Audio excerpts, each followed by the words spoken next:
no arribem ni a pagar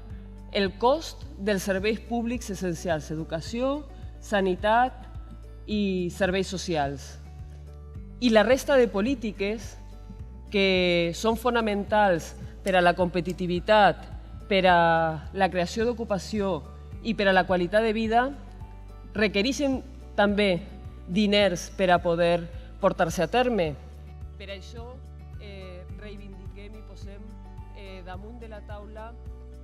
aquesta campanya pel tracte just. Fa molts anys que estem pagant com si fórem una comunitat rica, quan realment no som una comunitat rica, som una comunitat pobra. Però sembla que com així ha sigut tota la vida el Levante Feliz, doncs ens ho hem cregut i la gent ha continuat pensant que som el Levante Feliz, quan realment estem històricament, no només ara, sinó històricament infrafinançats per el govern de l'estat espanyol. Després, perquè jo he vist a Bonits manifestant-se fa poc en Barcelona, però no he vist a Bonits dient que cal agarrar la pancarta per a manifestar-se per als interessos dels valencians i les valencianes. Per tant, és una vergonya i també al mateix temps és trist. Nosaltres no volem ser més que ningú, ni tampoc volem ser menys que ningú,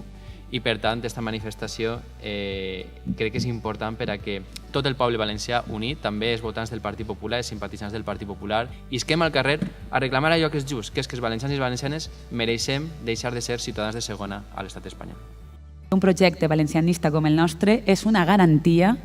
de que les competències que tenim assignades es duguen a terme, de que n'hi hagi un bon govern i que la veritable batalla que hem de lliurar tots i totes siga una batalla per la justícia social, per la llibertat, per la transformació social i per tindre un tracte just. Estem parlant d'interessos de les valencianes i els valencians. I per això jo crec que